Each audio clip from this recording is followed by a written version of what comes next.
Mari kita akan sama-sama datang ke hadirat Tuhan.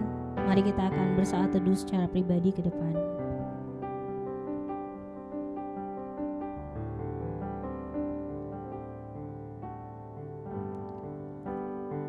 Bapak, kami mengucap syukur buat pagi hari ini. Kami mengucap syukur Tuhan buat setiap penyertaan Tuhan sepanjang minggu ini. Kami mengucap syukur buat cuaca cerah yang Tuhan berkati. Kami mengucap syukur buat setiap kesehatan yang Tuhan berikan kepada kami untuk kami boleh datang pada pagi hari ini.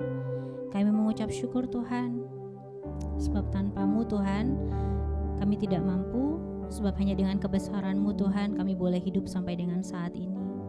Saat ini Tuhan kami mau hadir bersama di tempat ini, kami mau memuji dan menyembah Engkau Tuhan Yesus. Dan biarlah Tuhan Kau yang menjamah setiap hati kami Tuhan. Biarlah ketika datang kami saat ini, kami boleh datang dengan hati yang penuh kerinduan untuk memuji dan menyembah Engkau Tuhan. Kami mau serahkan biarlah kuasa Roh Kudus-Mu Tuhan yang menguasai hati dan pikiran kami tempat ini, dan biarlah nama Tuhan saja yang dipermuliakan di tempat ini. Kami menyerahkan saat ini ya Tuhan Yesus, pada kami dari awal, pertengahan hingga akhirnya. Biarlah Tuhan Kau yang pimpin, Kau yang sertai. Di dalam nama-Mu Tuhan kami berdoa dan mengucap syukur. Amin. Mari kita akan sama-sama pujikan Maha Besar oh Tuhan.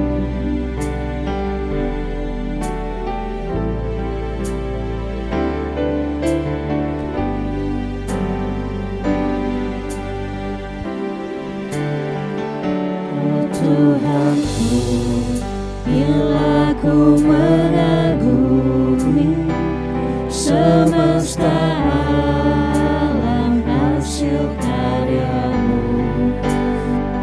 bintang dan bulu semua menjadi pertanda maha kuasa Kau-Ku. Aku memuji kebesaran-Mu, Maha Besar Penciptaku. Aku memuji kebesaran-Mu, Maha Besar, oh Tuhanku.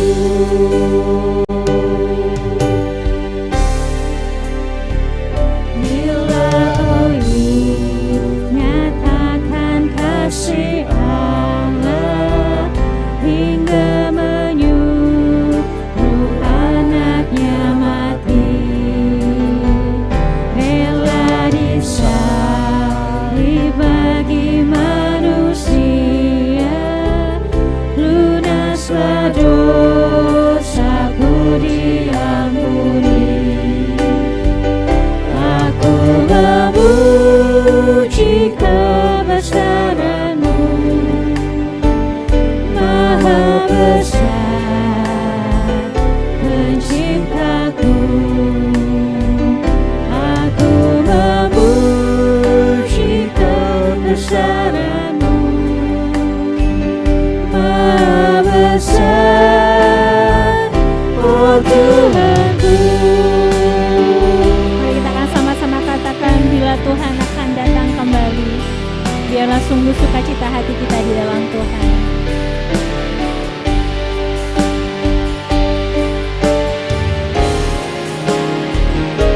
Bila Tuhan akan datang kembali, betapa sukacita hatiku. Diantar pulang masuk surga suci. Terpulang masuk surga suci. Akan kupuji kebesaran, akan kupuji kebesaran-Mu. Aku memuji kebesaran-Mu, Maha Besar Penciptaku. Aku memuji kebesaran-Mu, Maha Besar, oh Tuhan.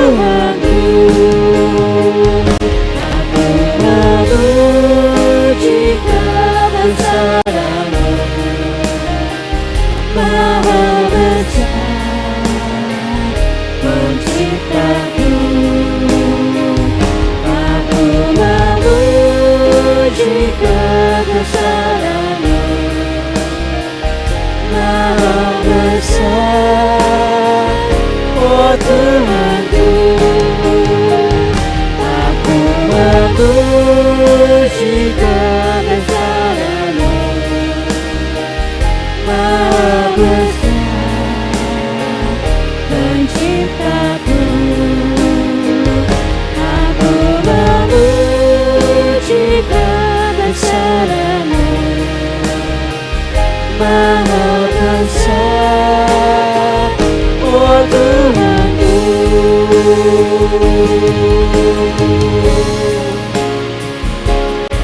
Mari angkat suara saudara, mari angkat suara Bapak Ibu Saudara, biarlah hati kita boleh memuji setiap kebesaran Tuhan. Biarlah setiap mulut kita boleh memuji kebesaran Tuhan dalam kehidupan kita. Terima kasih Yesus, terima kasih. Kau sungguh besar Tuhan, Kau sungguh hebat Tuhan. Tiada yang terluput dari kasih-Mu, karena Kau Tuhan yang besar. Kau sungguh dahsyat Tuhan, Kau sungguh berkuasa Tuhan. Tiada yang seperti-Mu, tiada yang seperti-Mu. Hanya Kau Tuhan, hanya Kau Tuhan yang besar bagiku. Kau Yesus Allah kuatnya, Kau yang besar, Kau yang berkuasa. Tiada yang seperti-Mu, Kau Allahku dahsyat, Kau Allahku hebat. Terima kasih Tuhan, hanya Kau Allah yang besar. Tiada yang lain, tiada yang lain Tuhan. Allah dan Bapa kami, Allah dan Bapa kami. Terima kasih Yesus, terima kasih Yesus, terima kasih Tuhan. Terima kasih Yesus, hanya bagi-Mu segala pujian, segala syukur kami Tuhan. Hanya bagi-Mu Tuhan, sebab tanpa-Mu kami tak mampu. Sebab Kau Allah yang besar, sebab Kau Allah yang hebat. Terpujilah Kau Tuhan, terpujilah Kau Tuhan. Hanya Kau Yesus yang kami sembah, yang kami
akan bangkit berdiri, kita akan sama-sama memuji Tuhan.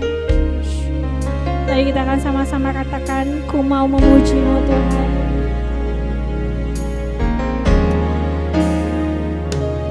Ku mau memuji-Mu, ku selalu puji-Mu, ku mau menyembah-Mu, ku selalu sembah-Mu.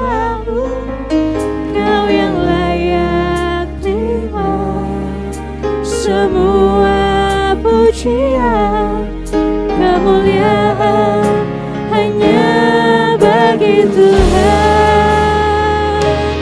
Ku mau memuji-Mu, ku selalu puji-Mu, ku mau menyembah-Mu, ku selalu sembah-Mu.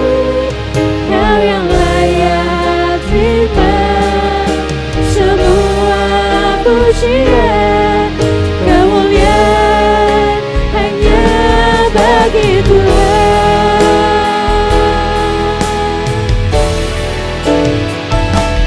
Ku mau memuji-Mu, ku selalu puji-Mu, ku mau menyembah-Mu, ku selalu sembah-Mu. Kau yang layak terima semua pujian, kemuliaan hanya bagi Tuhan. Ku mau memuji-Mu, ku selalu puji-Mu, ku mau menyembah-Mu, ku selalu sembah-Mu. Kau yang layak terima semua pujian, kemuliaan hanya bagi Tuhan. Kau yang layak terima semua pujian, kemuliaan hanya bagi Tuhan. Kau yang layak terima semua pujian, kemuliaan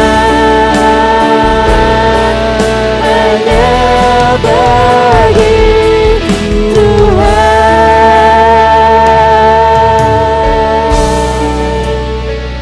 Semua kemuliaan hanya bagi-Mu Tuhan, sebab sungguh semua kemuliaan hanya bagi-Mu Tuhan. Dan biarlah Tuhan, kami mau saat ini bersama-sama Tuhan, bersatu hati Tuhan, kayak memuji, menyembah Engkau Tuhan.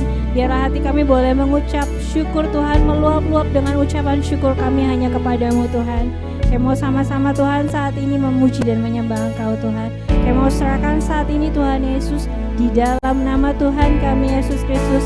Mari yang sama-sama percaya kita katakan amin. Amin Bapak Ibu Saudara, bahwa Allah kita adalah Allah yang besar, sebab sungguh baik Tuhan kita. Amin Bapak Ibu Saudara. Siapa yang merasakan kebaikan Tuhan boleh lambaikan tangannya. Mari kita akan pujikan sebab Tuhan baik.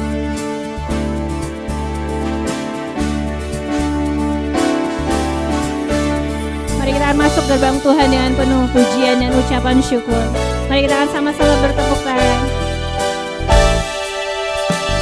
Masuk gerbangnya bersyukur Dengan penuh pujian, bersuka di hadiratnya, nyanyi besarkan agung namanya, puji tiuplah sangkakala, musik dan tarian, semua makhluk di bumi di surga dengan sepati naikkan pujian.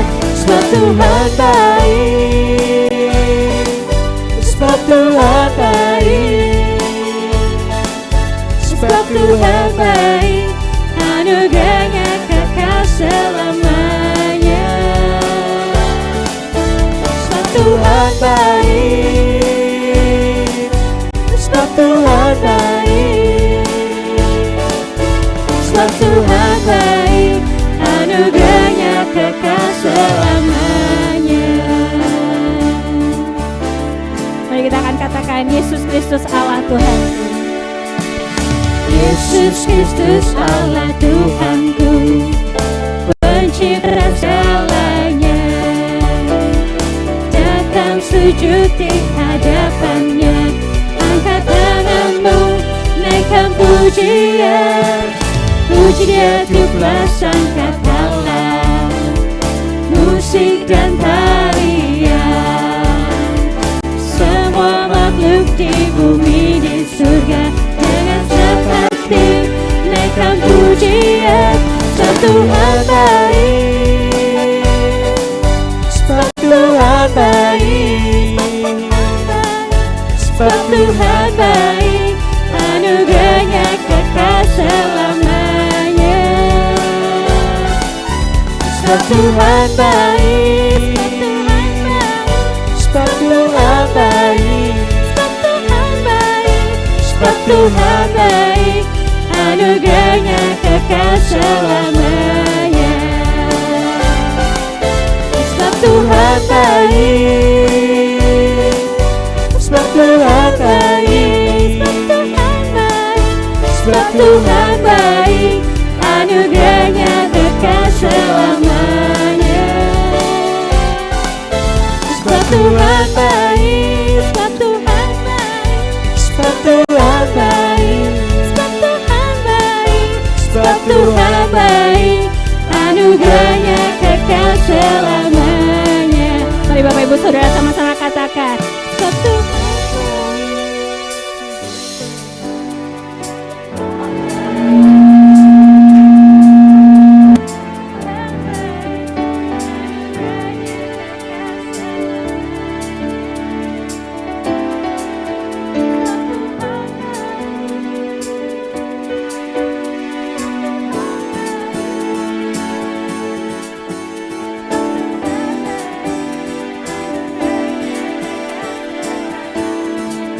Sekali lagi lebih dalam sebab Tuhan baik.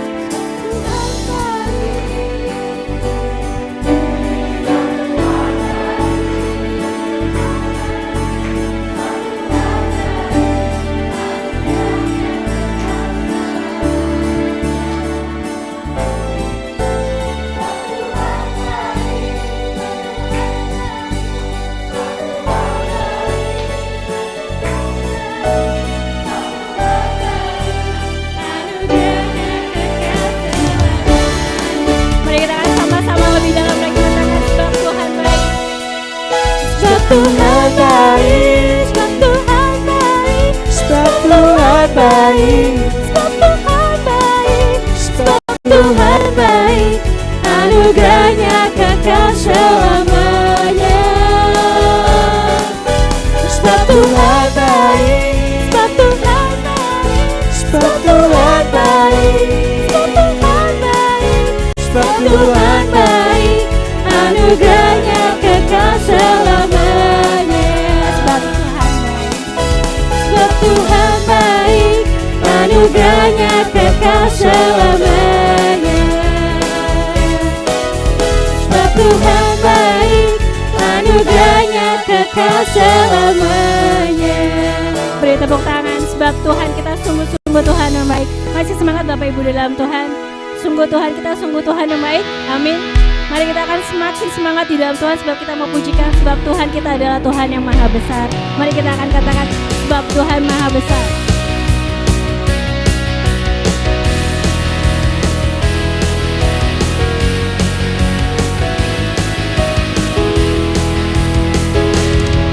Tuhan maha besar dan sangat terpuji, Dia lebih dahsyat dari segala alam. Sebab Tuhan maha besar dan sangat terpuji, kuasanya dahsyat menghancurkan musuh. Sebab Tuhan maha besar dan sangat terpuji, Dia lebih dahsyat dari segala alam. Sebab Tuhan maha besar dan sangat terpuji, kuasanya dahsyat menghancurkan musuh.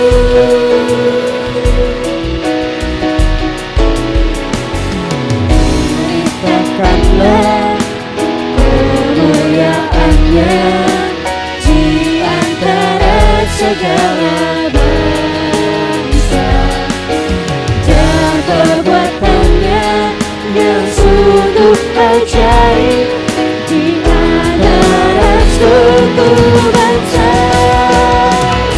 Sebab Tuhan Maha Besar dan sangat terpuji, Dia lebih dahsyat dari segala Allah. Sebab Tuhan Maha Besar dan sangat terpuji, kuasanya dahsyat menghancurkan musuh. Kita akan katakan sekali lagi, ceritakanlah kemuliaan. Ceritakanlah kemuliaannya di antara segala bangsa, dan perbuatannya yang sungguh ajaib di antara suku bangsa. Sebab Tuhan Maha Besar dan sangat terpuji, Dia lebih dahsyat dari segala Allah. Sebab Tuhan Maha Besar dan sangat terpuji, kuasanya dahsyat menghancurkan musuh. Sebab sungguh kita adalah Tuhan yang Maha Besar, kuasanya yang dahsyat menghancurkan segala musuh. Musuh kita apa? Penyakit, Tuhan hancurkan. Amin Bapak Ibu Saudara. Segala kelemahan kita Tuhan hancurkan, karena Tuhan yang memberikan kekuatan. Sebab Allah kita adalah Allah yang besar. Mari Bapak Ibu Saudara sama-sama katakan, sebab Tuhan Maha Besar. Tuhan Maha Besar dan sangat terpuji, dahsyat dari segala Tuhan. Tuhan Maha Besar dan sangat terpuji, kuasanya dahsyat mengalahkan musuh.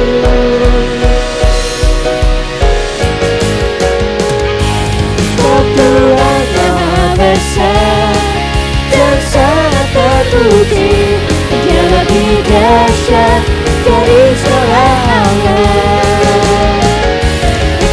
Tuhan Maha Besar dan sangat terpuji, kuasanya dahsyat menghancurkan musuh. Kuasanya dahsyat, kuasanya dahsyat menghancurkan musuh. Kita katakan kuasanya dahsyat, kuasanya dahsyat menghancurkan musuh. Beri tepuk tangan yang mulia, beri tepuk tangan yang mulia untuk Tuhan kita Yesus Kristus. Sebab Tuhan kita adalah Tuhan.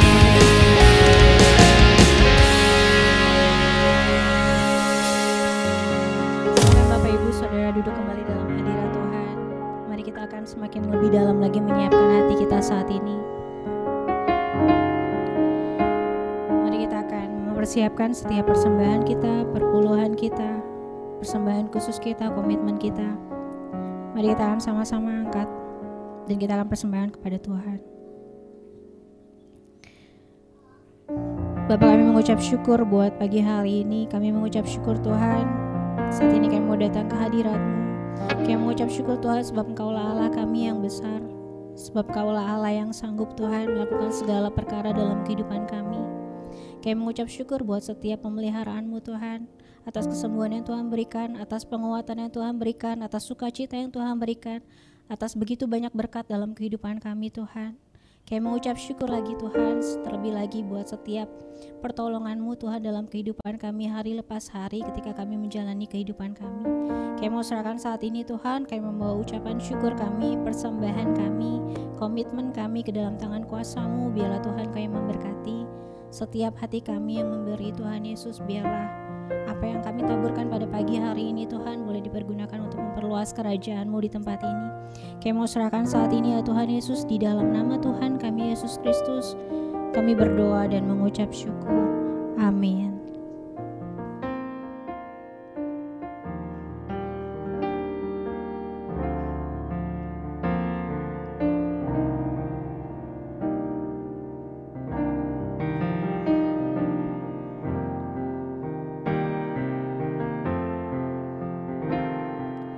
Di jalan hidup berliku-liku, banyak keluh dan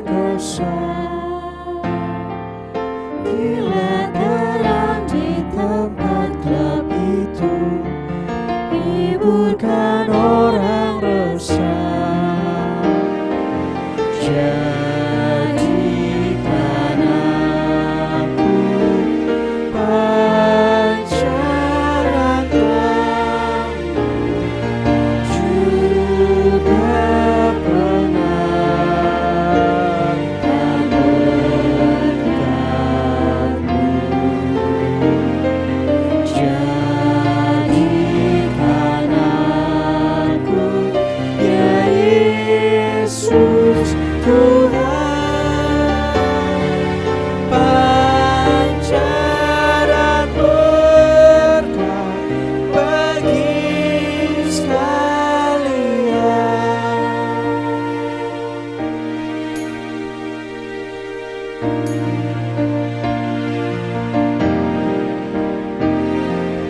Beritakan kisah kasih Tuhan dan pengampunan penuh. Pasti orang lain diyakinkan oleh kehidupan-Mu. Jadikan aku pancaran terang-Mu, juga pengantar berkat-Mu.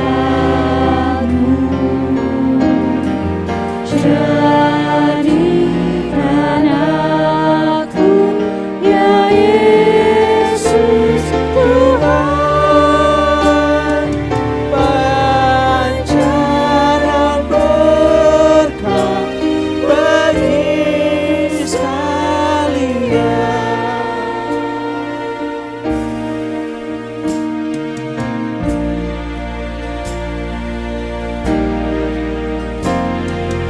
Bila sebanyak diberikan Tuhan, Yesus teladan mulia, tulus ikhlaslah beri pertolongan, dalam tugasmu setia.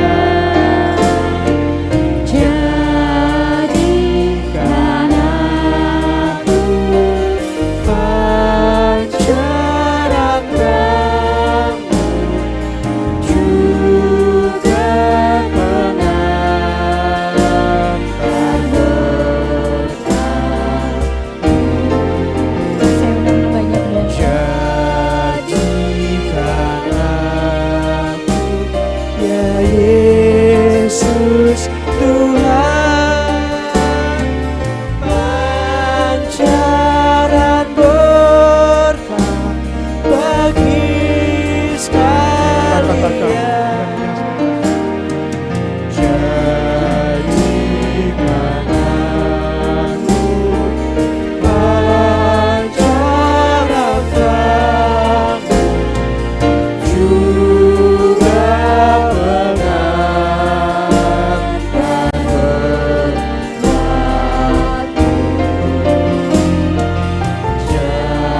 Jadikan aku, ya Yesus Tuhan, pancaran berkat bagi sekalian. Jadikan aku, ya Yesus Tuhan, juga pengantar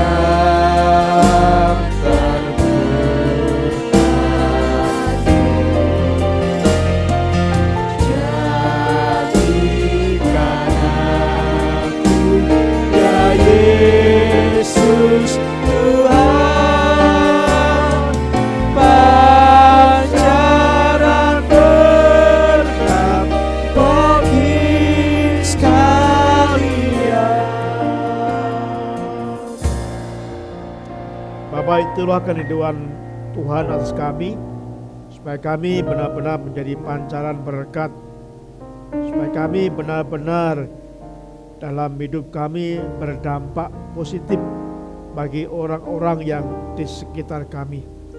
Kami mau belajar firman-Mu, kami mau mendengar firman-Mu ya Tuhan.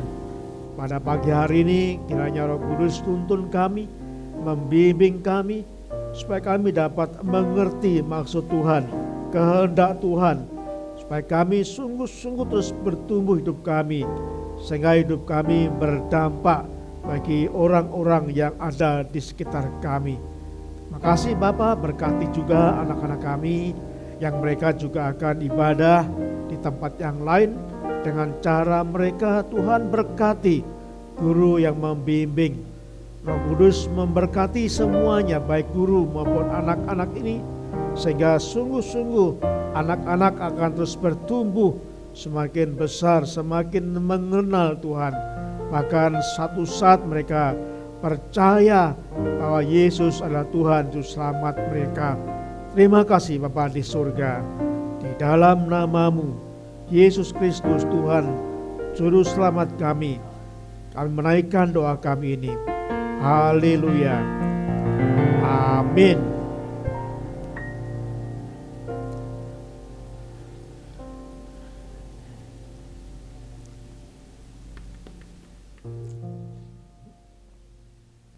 Salam. Selamat pagi Bapak Ibu Saudara. Selamat pagi.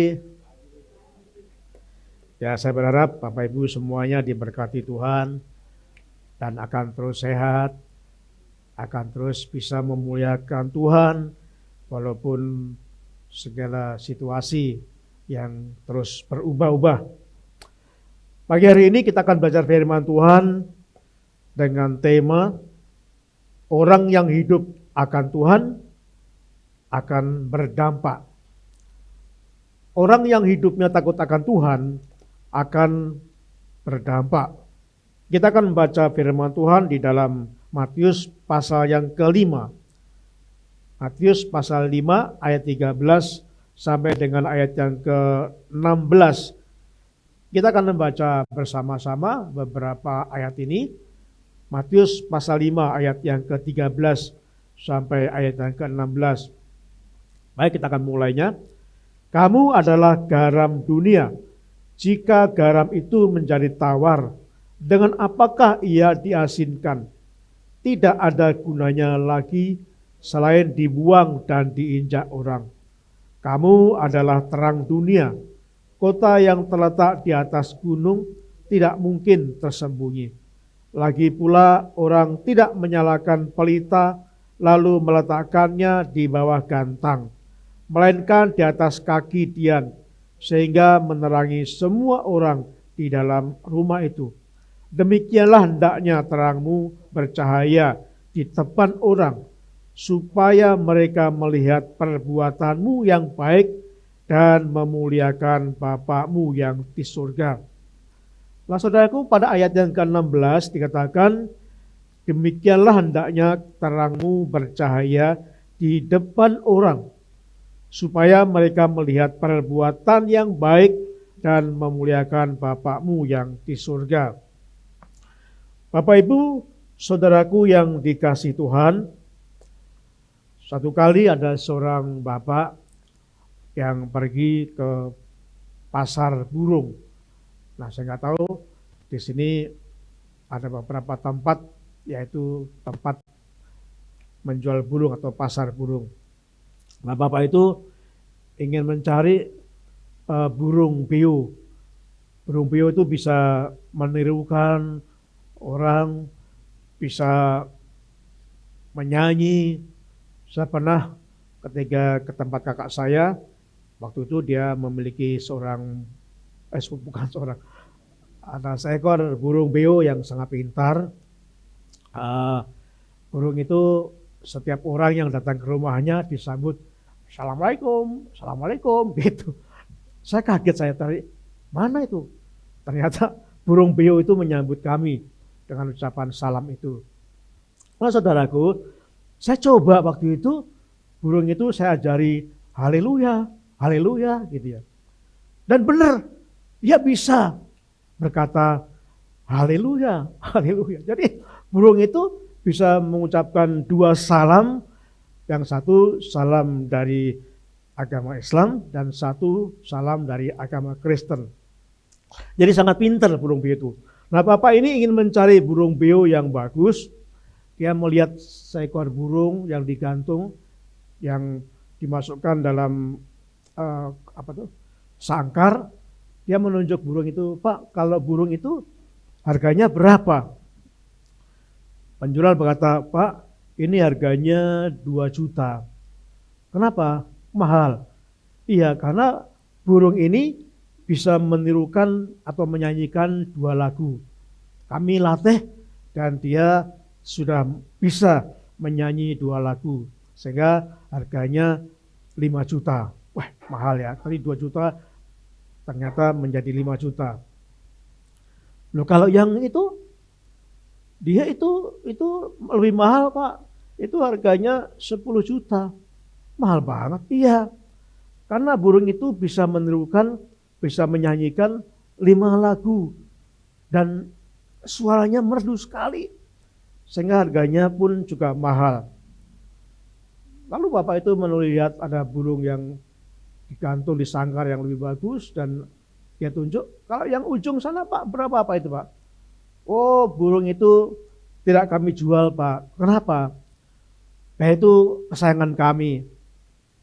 Apa keistimewaan burung beo itu? Kalau burung itu berkicau, seluruh burung yang ada di pasar ini akan berkicau. Jadi pengaruhnya burung itu sangat luar biasa. Bapak Ibu Saudara yang kasih Tuhan, bahwa Tuhan itu ingin supaya hidup kita itu berdampak bagi orang lain. Bukan berdampak negatif, tapi sungguh-sungguh berdampak positif. Seperti firman Tuhan yang kita baca tadi, bahwa kamu adalah garam. Garam itu mempunyai fungsi mempengaruhi, mengawetkan, mengasinkan, memberi cita rasa yang lebih sedap. Apa itu kalau makan tidak ada garamnya, rasanya hambar. Dan begitu dikasih garam yang sungguh-sungguh, garam yang berguna ya, yang memberi cita rasa, lalu masakan yang hambar itu menjadi sangat nikmat, ada rasa yang luar biasa. Nah, Tuhan juga berkata dalam Matius tadi, kamu adalah terang dunia. Terang itu sangat dibutuhkan pada saat di dalam kegelapan. Jadi mempunyai dampak positif di tengah-tengah kegelapan. Nah, saudaraku, itulah sebabnya tema firman Tuhan pada pagi hari ini adalah orang yang takut akan Tuhan, karena bulan ini tema kita adalah takut akan Tuhan. Jadi orang yang takut akan Tuhan pasti hidupnya berdampak. Jadi kalau kita sungguh-sungguh hidup kita takut akan Tuhan, pasti akan berdampak.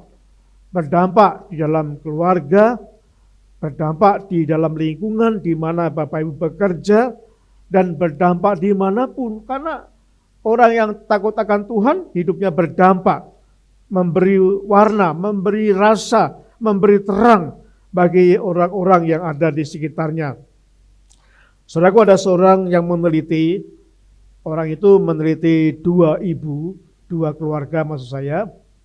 Yang satu adalah keluarga Kristen, sebut yang namanya Ibu Sarah Edward. Ini adalah istri dari pendeta Jonathan Edward. Nah, keluarga Jonathan Edward ini memiliki 11 anak. Nah, setelah sekian lama, sekian puluh tahun, lalu diselidiki oleh orang ini, yang diselidiki adalah keturunan mereka. Keturunan dari anak-anak keluarga Jonathan Edward ini diselidiki. Hasilnya luar biasa. Hasilnya 13 orang menjadi rektor. 65 orang menjadi dosen. 100 orang menjadi sarjana hukum. 2 orang menjadi dekan. 30 orang menjadi hakim agung. 66 orang menjadi dokter. 86 menjadi pejabat. dan 3 orang menjadi anggota DPR, 3 orang menjadi wali kota, dan bahkan ada 1 orang yang menjadi wakil presiden. Jadi seorang keluarga Jonathan Edwards, anak-anaknya adalah orang-orang luar biasa. Jonathan Edwards adalah orang yang takut akan Tuhan. Yang seperti firman Tuhan dalam Mazmur 112 ayat 1 sampai 12 bahwa orang yang takut akan Tuhan hidupnya akan berbahagia. Hidupnya akan diberkati. Bahkan Mazmur 112 ayat yang kedua dikatakan bukan hanya orang itu, bukan hanya bapak itu, ibu itu, tapi anak cucunya juga akan diberkati. Dan terbukti dari keluarga Jonathan Edwards ini anak akan diberkati. Kita membayangkan bagaimana keturunan mereka semuanya semua sukses. Ada yang menjadi rektor, ada yang menjadi dosen, ada yang menjadi sarjana hukum, ada yang menjadi dekan, ada yang menjadi hakim agung, menjadi dokter, menjadi pejabat pemerintah dan sebagainya. Mereka diberkati semua ayat cucunya. Lalu yang diteliti lagi adalah seorang ibu, yang ibu ini tidak takut akan Tuhan, tidak percaya Yesus, tidak percaya Tuhan. Setelah sekian puluh tahun hidupnya, lalu diteliti dengan hasil yang sangat berbeda. Ibu ini namanya Aida Tek. Memiliki kehidupan yang sangat diwarnai dengan skandal, bermasalah. Ibu ini hidupnya tidak bisa lepas dari minuman keras. Dan akhirnya setelah punya anak cukup banyak, ibu ini mati karena overdosis dari minuman keras itu. Memiliki seorang suami yang bernama Mike Chuk. Dia seorang ateis yang tidak percaya Tuhan. Jadi ibu Aida Tek, seorang yang sungguh penuh dengan skandal. Dia peminum minuman keras, mempunyai suami yang bernama Mike Chuk. Dia seorang yang tidak percaya Tuhan. Mereka punya keturunan setelah diselidiki sekian puluh tahun, mempunyai keturunan hasilnya luar biasa. 100 anak-anak dilahirkan dari keturunan itu adalah anak haram. Artinya mereka anak-anak yang dilahirkan tanpa ikatan pernikahan. Kemudian keturunan mereka ada 181 diantaranya menjadi pelacur. 142 keturunan mereka menjadi pengemis. 46 orang keturunan mereka menjadi narapidana. Sangat kontras, sangat bertolak belakang, sangat berbeda. Keturunan dari orang yang takut akan Tuhan, yang janji Tuhan berkata akan diberkati. Dan ini dibuktikan dari survei yang dilakukan oleh seseorang yang melakukannya. Nah Bapak Ibu saudara yang ke Tuhan, bahwa orang yang takut akan Tuhan, anak keturunannya akan diberkati. Anak cucunya akan diberkati, akan berbahagia.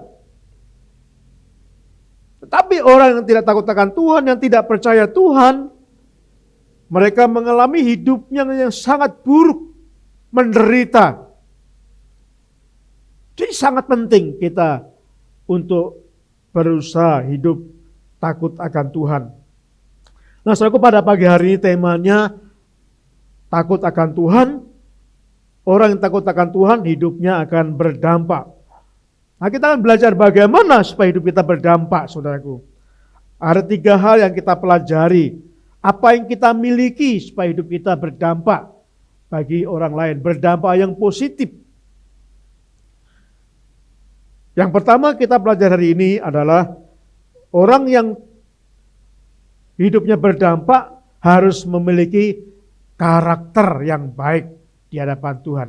Karakter ini sangat penting bagi kita. Nah, saudaraku yang kasih Tuhan, Karakter ini sangat berbeda dengan reputasi. Banyak orang lebih menyombongkan diri ketika memiliki reputasi yang baik. Saya ingin satu persatu katakan di sini bahwa karakter ini lebih jauh lebih penting daripada reputasi.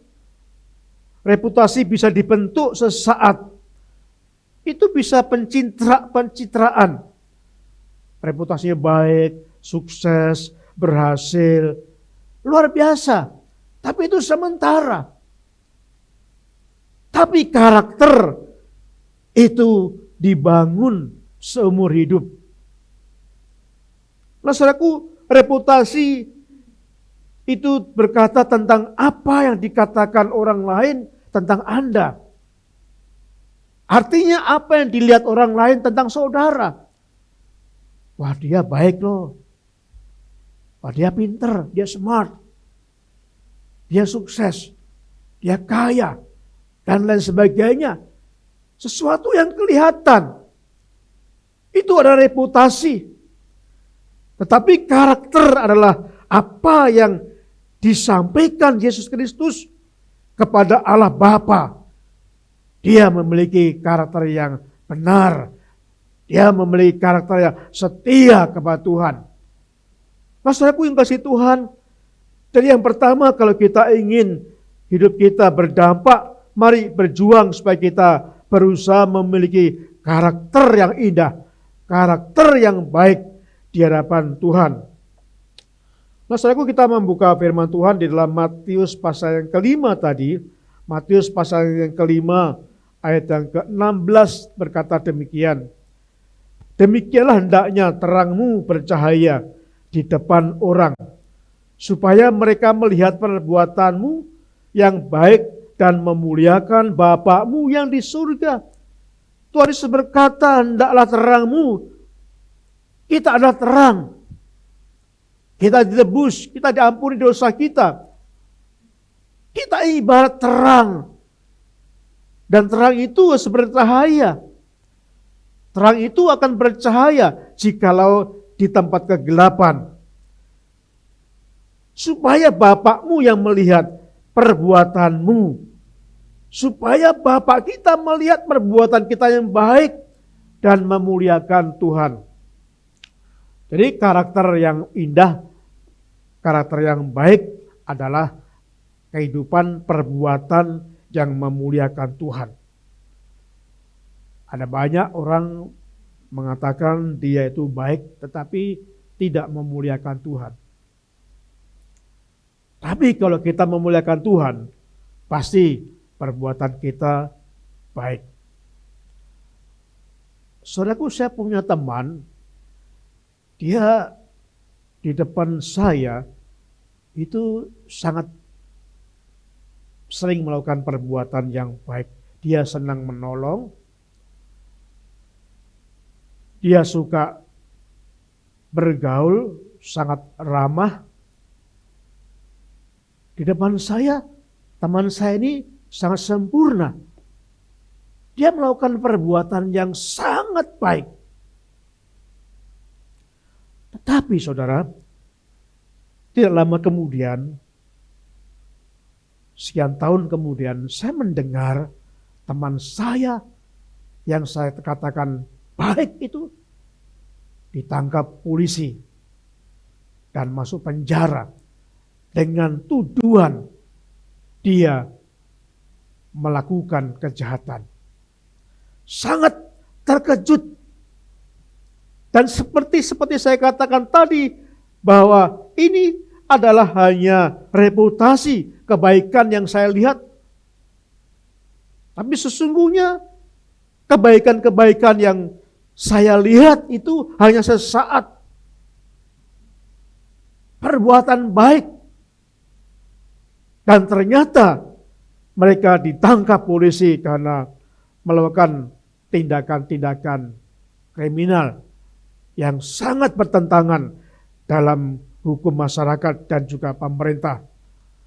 Jadi kita perlu sekali memiliki karakter yang benar yang dikatakan Tuhan di dalam Matius pasal yang kelima ayat 16. adalah perbuatan yang memuliakan Bapakmu yang di surga.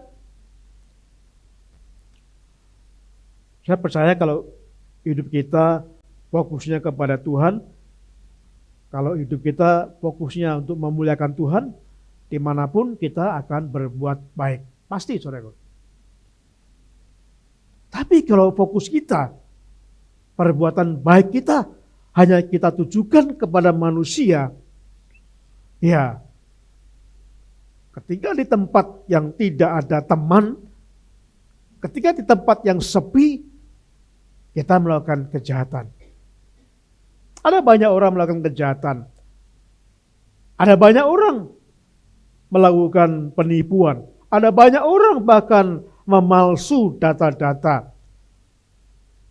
Contoh yang sederhana misalkan, ada banyak orang membeli sesuatu lalu membuat bon, nota yang ditinggikan harganya. Dia berkata, kan gak ada orang yang melihat.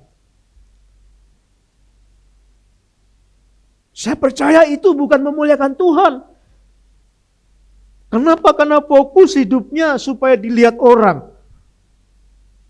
Jadi ketika tidak ada yang melihat, dia berkata itu perbuatan benar.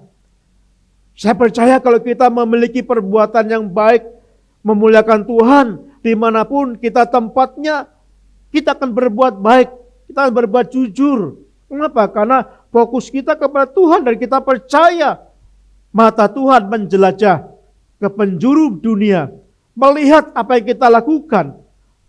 Bahkan ketika tidak ada seorang pun yang melihat, mata Tuhan menjelajah bagaikan kamera yang selalu mengawasi kita. Jadi mari kita akan fokus berbuat baik, memuliakan Tuhan, bukan menyenangkan manusia. Bukan fokusnya supaya dilihat manusia, tapi supaya fokusnya adalah memuliakan Tuhan.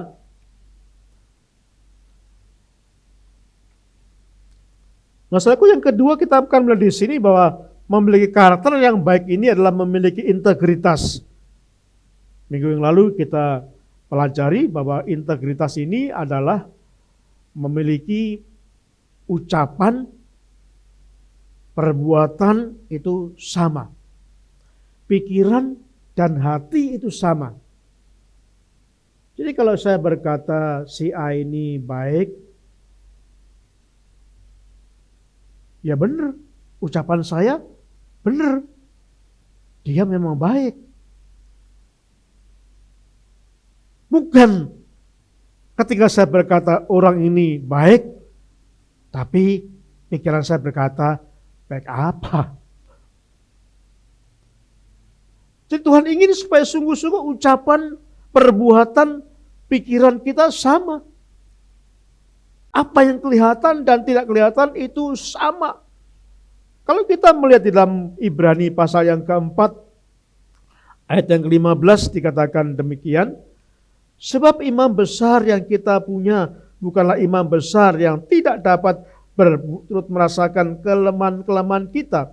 Sebaliknya sama seperti kita, ia telah berdosa, hanya tidak berbuat dosa. Saudaraku, kalau kita berkata dalam kehidupan kita bahwa sungguh-sungguh Yesus ini hidupnya hanya singkat. Separuh saya udah 63. Tapi hidup Yesus hanya 33,5 tahun. Sangat singkat. Pelayanan Yesus itu hanya 3,5 tahun melayani. Jauh dengan saya. Saya sudah hampir 30 tahun melayani. Tetapi saudaraku, walaupun Yesus hidupnya singkat, hanya 33,5 tahun. Walaupun Yesus hidupnya melayani hanya 3,5 tahun lamanya, tapi orang yang paling berpengaruh di dunia, dalam sejarah dunia adalah Yesus. Jadi Yesus bukan hanya untuk orang Kristen, tapi untuk semua orang. Ada tokoh yang paling terkenal di seluruh dunia adalah Yesus. Walaupun hanya hidup 30,5 tahun, tidak sampai 34 tahun, tapi hidupnya sangat berpengaruh menurut sejarah dunia. Mengapa? Karena dikatakan di dalam Ibrani tadi bahwa hidup Yesus dicobai. Yesus dicobai sama seperti saya dan saudara. Yesus tidak hidup di alam pertapaan yang tidak ada pencobaan. Yesus tidak hidup di dalam biara, lingkungan yang kudus. Tetapi Yesus hidup di tengah-tengah masyarakat penuh dengan cobaan, sama seperti kita. Banyak pencobaan. Bedanya dikatakan di dalam Ibrani pasal yang keempat ayat 15 tadi. Yesus tidak berdosa. Yesus dicobai banyak hal, tetapi tidak berdosa. Saya dan saudara juga mengalami banyak pencobaan, tapi sering jatuh dalam dosa. Tapi Yesus tidak berdosa. Jadi ini yang membedakan Yesus menjadi tokoh yang sangat terkenal di dalam sejarah dunia. Hidupnya singkat, tapi sungguh bermakna, berpengaruh luar biasa bagi dunia. Nah, yang kedua saudaraku, yang apa yang kita miliki supaya hidup kita berdampak? Memiliki kasih yang rela berkorban. Bapak Ibu saudaraku yang dikasihi Tuhan, ada kisah sebuah kota Marseille yang ada di negara Prancis. Marseille ini sebuah kota. Suatu saat kota Marseille ini sedang ada wabah sampar atau pes yang mematikan. Pada suatu saat wabah ini sedang mengganas dan setiap hari banyak orang mati karena sakit sampar atau pes ini. Ini mungkin seperti bayangan kita seperti COVID waktu melanda negara kita dan negara dunia lain. Waktu masa COVID, saya pernah memakamkan seseorang. Biasanya kalau makam ini kan lubang makam sudah ada, baru jenazah datang. Waktu itu kami udah nyampe ke makam, lubang jenazah belum ada. Saya tanya, kok belum ada Pak? Iya, jenazah yang Bapak akan makam antrian nomor 7. Ini seperti ngambil obat antrian 7. Nah sekarang ini baru antrian 4 Pak. Jadi nunggu 3 lagi. Ini jenazah itu ditaruh di ambulan. Lalu sampai nunggu 3 lubang lagi baru jenazah dimakamkan. Karena saking banyak yang meninggal pada saat itu. Maksudku di kota Marseille ini, di negara Prancis terjadi wabah pes atau sampar. Banyak meninggal. Lalu dokter-dokter berembuk. Dia berkata, kita memikirkan harus membedah salah satu mayat ini, kita selidiki, kita teliti, supaya kita menemukan bagaimana cara penularannya, bagaimana cara mengatasi, bagaimana pengobatannya. Tapi yang menjadi masalah, siapa yang berani? Siapa dokter yang berani membedah mayat ini? Semua saling pandang memandang karena tahu kalau dia membedah mayat itu pasti akan tertular. Lalu tiba-tiba ada seorang dokter yang berkata, saya akan bedah mayat ini. Saya akan selidiki. Saya akan teliti. Supaya saya bisa menemukan penawar atau obat untuk sampar ini. Lalu mulailah relawan dokter itu membedah satu mayat. Dia teliti mayat itu. Begitu mendalam, berjam-jam dia teliti. Dan akhirnya menemukan. Dan ditulis pada surat, pada kertas. Tentang penyakit sampar. Bagaimana penyebarannya. Dan bagaimana cara pengobatannya. Ditulis secara ilmiah. Lalu setelah ditulis itu, maka kertas itu dimasukkan ke larutan kimia. Supaya tidak menular dokter lain. Dan 12 jam kemudian dokter ini mati. Karena tertular sampar. Dokter ini berkorban dan akhirnya penyakit sampar di Marseille itu ditemukan obatnya.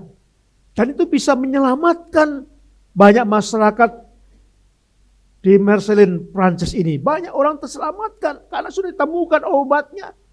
Gara-gara dokter yang rela berkorban dan akhirnya mati. Saudaraku yang kasih Tuhan, tahukah saudara bahwa Yesus adalah berkorban demi saya dan saudara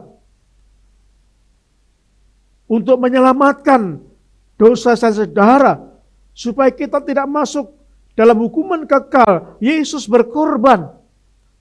Yesus mati di kayu salib bukan karena dosanya, tapi di kayu salib dia mati karena menebus dosa kita. Saudaraku sayang kasih Tuhan, kalau kita ingin hidup kita berdampak, salah satunya adalah mari kita akan rela berkorban untuk orang-orang yang ada di sekitar kita.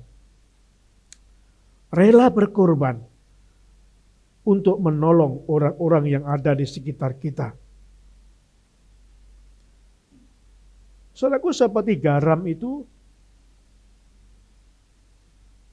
mempengaruhi. Jadi kalau kita ingin hidup kita berdampak, ya kita harus bergaul dengan orang.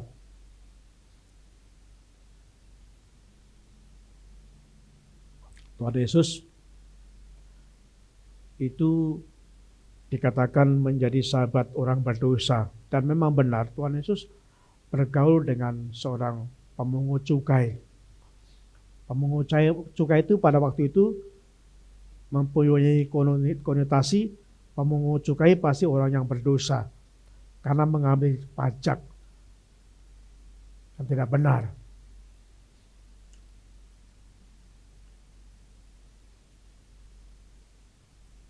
Lalu Tuhan Yesus juga bergaul dengan pelacur. Orang yang berdosa. Tapi walaupun Yesus menjalin persahabatan, membangun pertemanan dengan orang yang berdosa, menjalin pertemanan dengan pemungut cukai,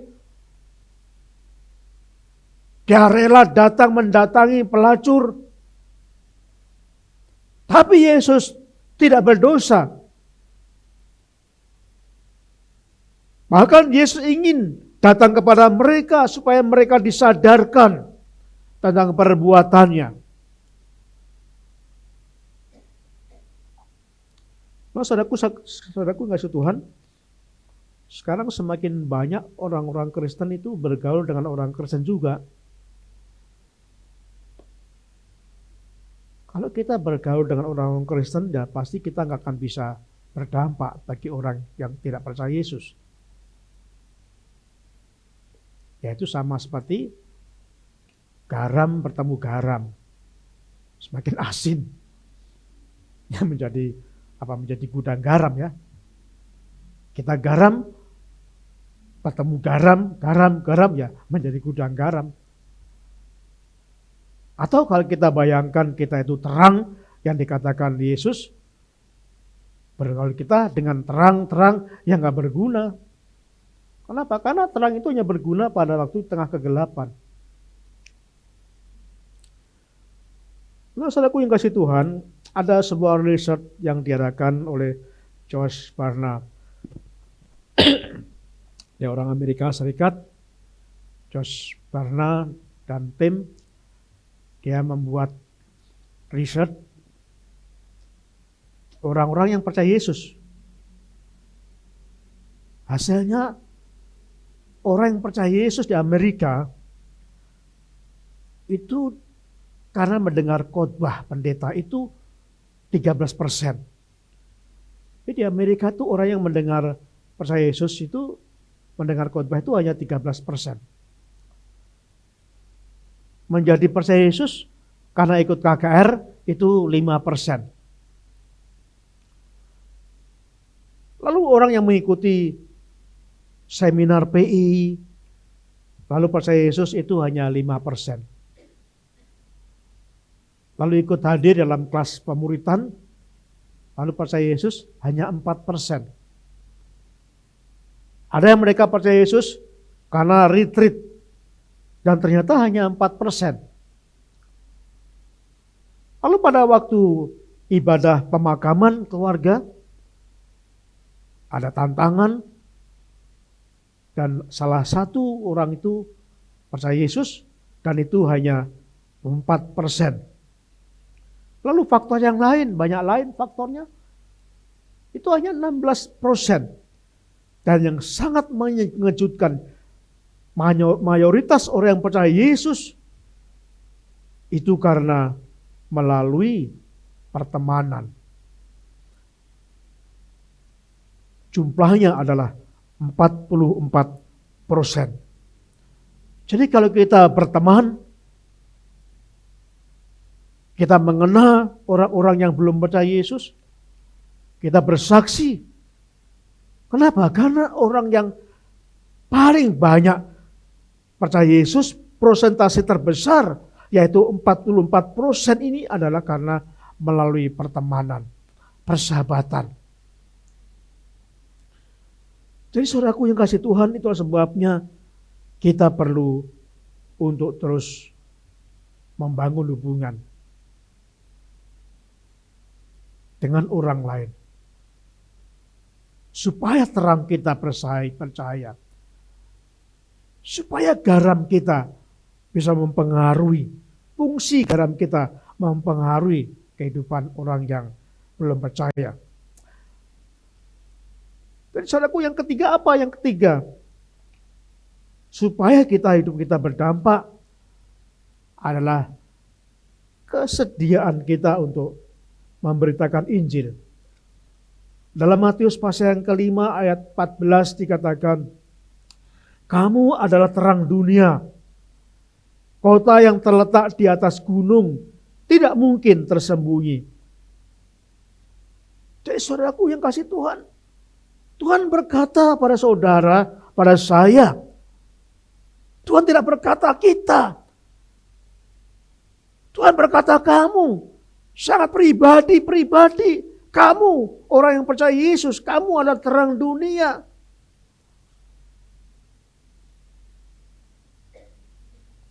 Ada seorang bapak mempunyai 3 anak.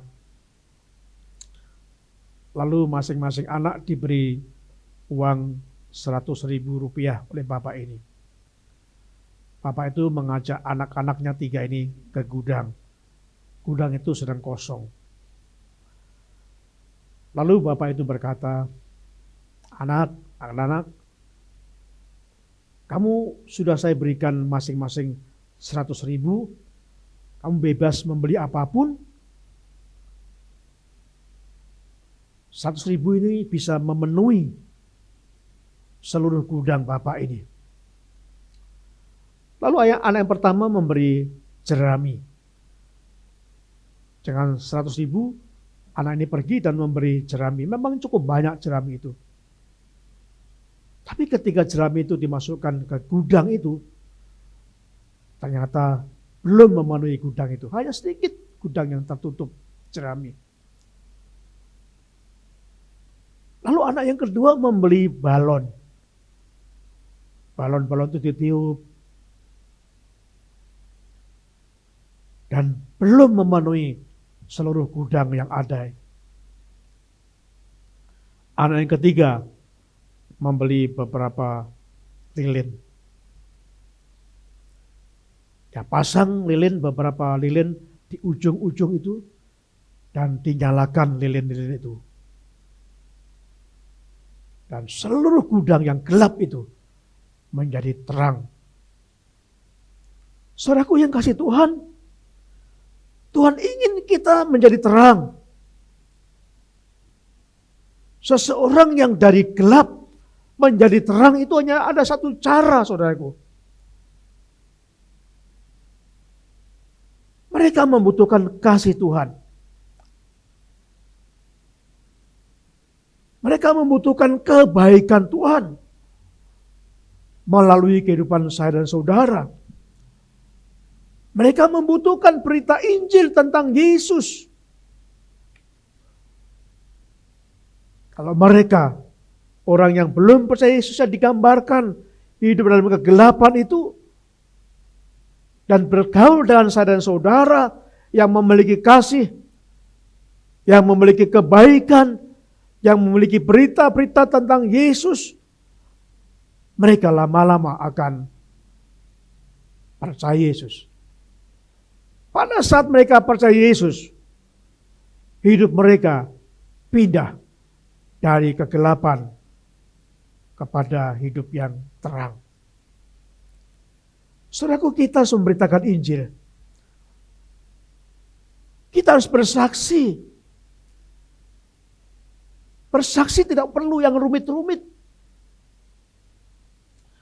Dulu ketika di seminari, saya diwajibkan menghafal ayat-ayat untuk penginjilan itu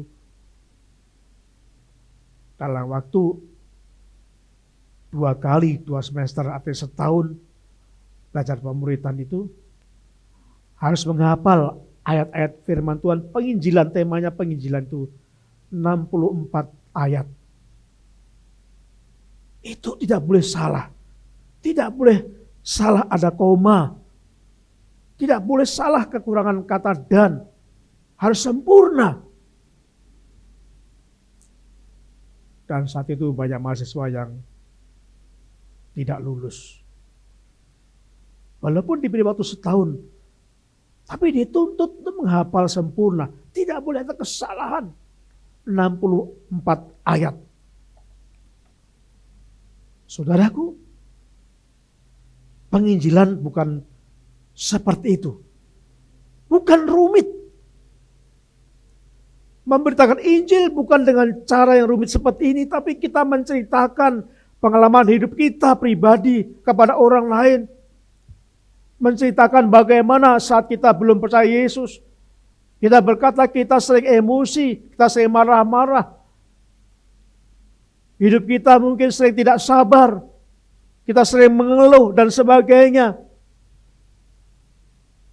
Lalu ketika kita percaya Yesus ada perubahan, kita menjadi sabar. Walaupun tetap ada masalah. Tapi menjadi sabar.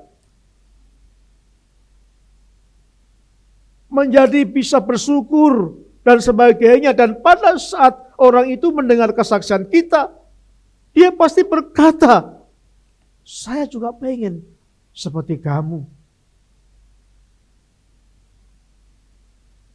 Jadi sangat simpel, sangat mudah kita bersaksi.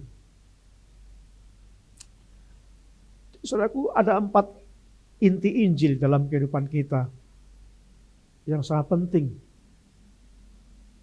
Inti yang pertama adalah Yesus itu cinta manusia. Yesus cinta saudara, cinta saya. Supaya kita tidak binasa, tapi masuk surga. Itu inti Injil yang pertama. Yang kedua inti Injil adalah manusia itu berdosa. Tidak bisa masuk ke surga hanya dengan perbuatan baik Ini yang perlu kita sampaikan. Kita berdosa. Tidak bisa masuk ke surga dengan perbuatan baik yang kita perbuat. Yang ketiga, inti Injil adalah Yesus datang dari surga, menanggung dosa saya dan saudara, menyucikan, mengampuni kita dari segala dosa. Dan yang keempat, tantangannya adalah terimalah Yesus, maka engkau akan selamat asal percaya Yesus. Keselamatan adalah cuma-cuma. Percaya Yesus dan kita akan selamat. Saudaraku, itu inti Injil yang kita sampaikan di dalam kesaksian kepada orang lain. Bapak Ibu yang saudaraku yang dikasihi Tuhan, jadi yang ditekankan dalam kekristenan itu bukan hura-hura. Yang ditekankan dalam kekristenan bukan ibadah yang menyala ya, yang glamor seperti lampu disko di mana-mana, gemerlapan lampu disko. Sementara di tempat jemaatnya gelap, bagaikan tonton konser yang luar biasa. Bukan itu. Itu hanya show. Inti kekristenan adalah pribadi kita. Apa yang Allah lakukan kepada saudara, itu lebih utama daripada apa yang kita perbuat untuk Tuhan. Inti atau yang ditetapkan dalam Kristenan itu yang pertama adalah apa yang Allah lakukan, yaitu keselamatan bagi saya dan saudara. Allah memberikan anugerah kepada kita. Dan kalau kita diselamatkan, kalau sekarang kita hidup, maka hidup kita hanya satu tujuannya. Bagaimana kita membalas kasih Tuhan itu melalui perbuatan kita. Itu inti dari kekristenan. Biarlah saya dan saudara, mari kita akan hidup di dalam kebenaran firman Tuhan. Mari kita menjadi berkat. Mari hidup kita berdampak. Sebagai bukti bahwa kita adalah orang-orang yang takut akan Tuhan. Amin. Bapa di surga, kami bersyukur untuk firman-Mu pada pagi hari ini.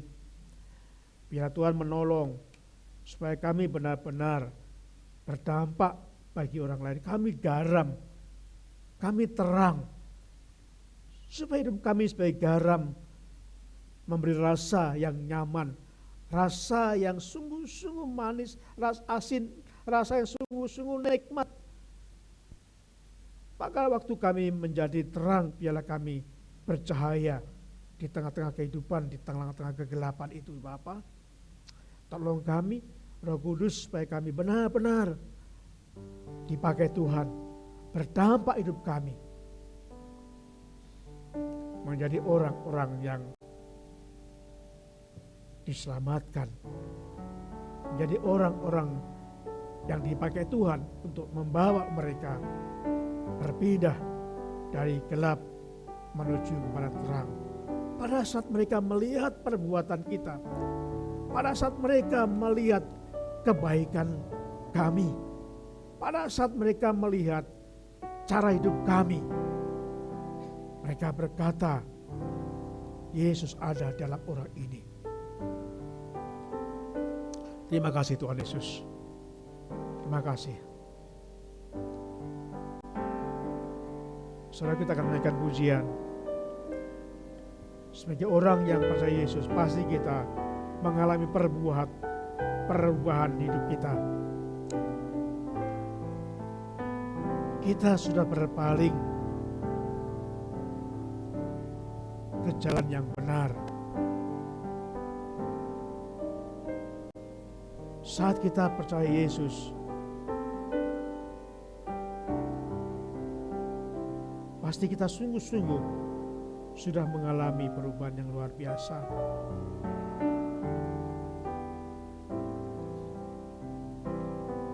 Kita nyanyikan pujian ini supaya sungguh-sungguh perubahan itu akan terus terjadi dalam kehidupan kita, sehingga berdampak bagi orang-orang di sekitar kita.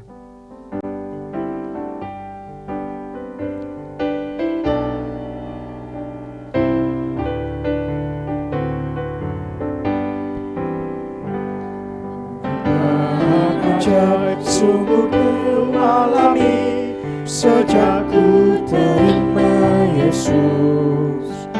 Hidupku disinari terang surgawi sejak ku terima Yesus. Sejak ku terima Yesus. Sejak ku terima Yesus. Jiwaku sukacita penuh sejak ku terima Yesus. Mari sekarang ke jalan benar sejak ku terima Yesus. Menghapuslah segala dosaku yang besar sejak ku terima Yesus. Sejak ku terima Yesus. Sejak ku terima Yesus. Bermegah jiwaku sukacita penuh sejak ku terima Yesus.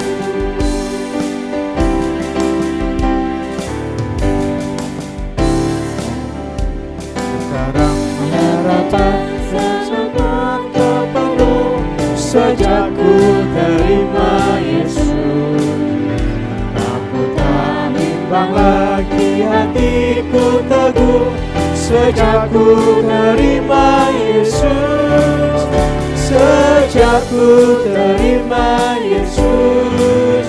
Sejak ku terima Yesus.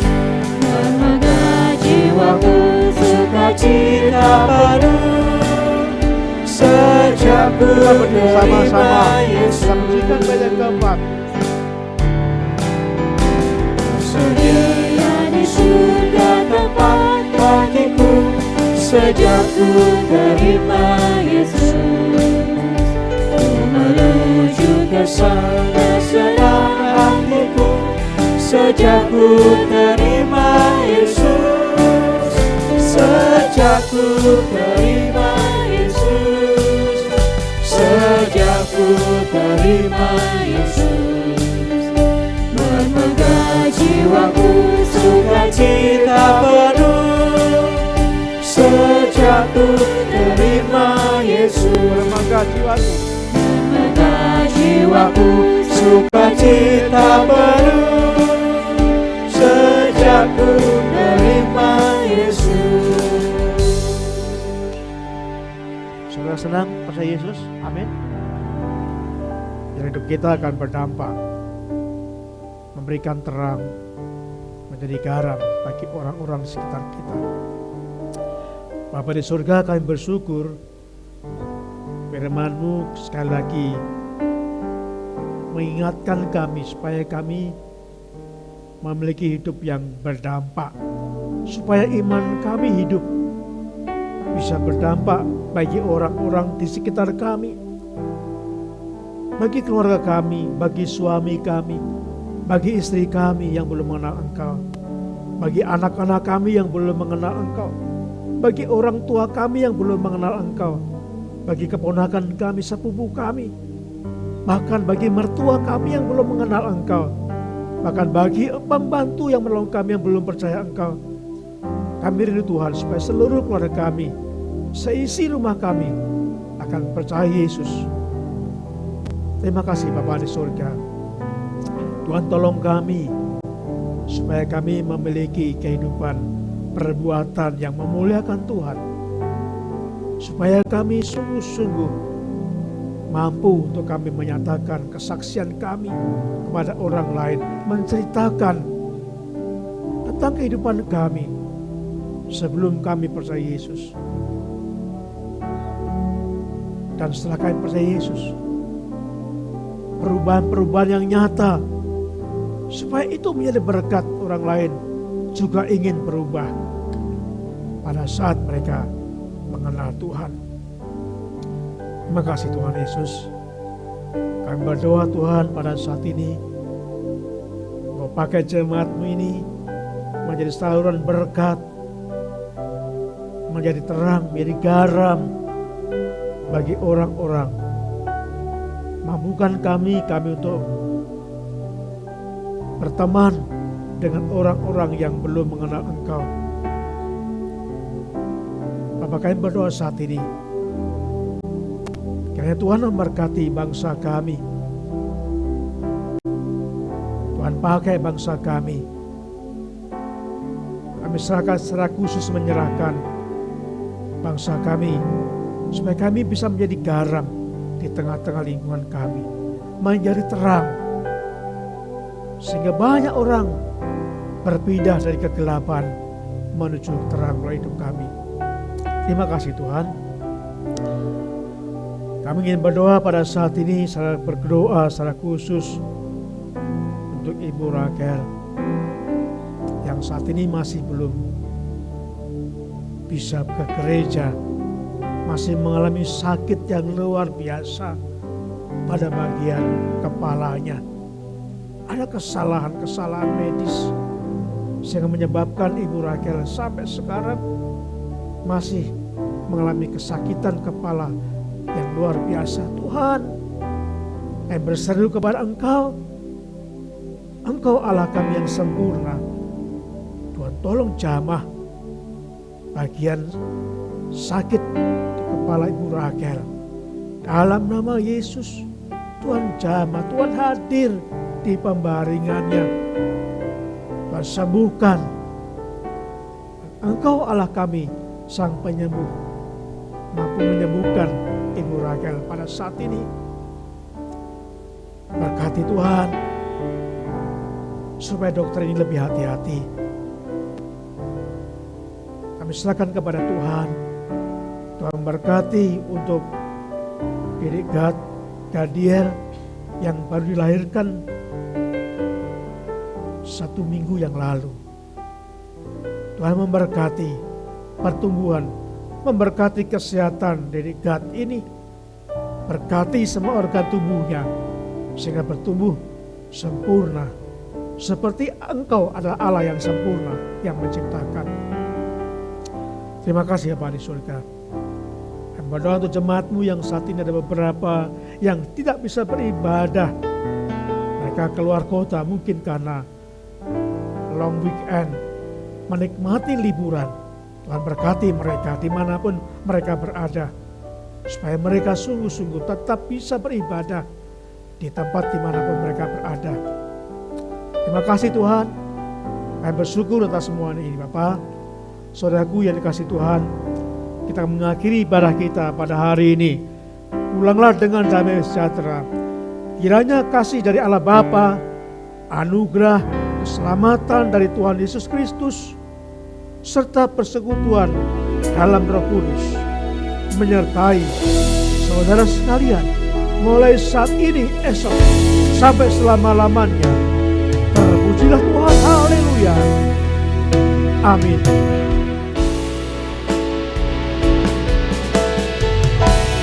Terima kasih Yesus, terima kasih Yesus. Puji syukur hanya bagi-Mu ya Allahku, ya Tuhanku.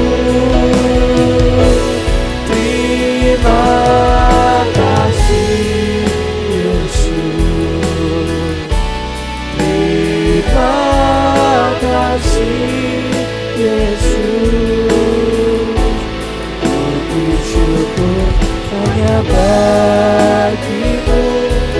Terima kasih Yesus. Puji syukur hanya bagi-Mu. Puji syukur hanya bagi-Mu.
Amin. Ibadah kita sudah selesai. Selamat hari Minggu. Tuhan Yesus memberkati.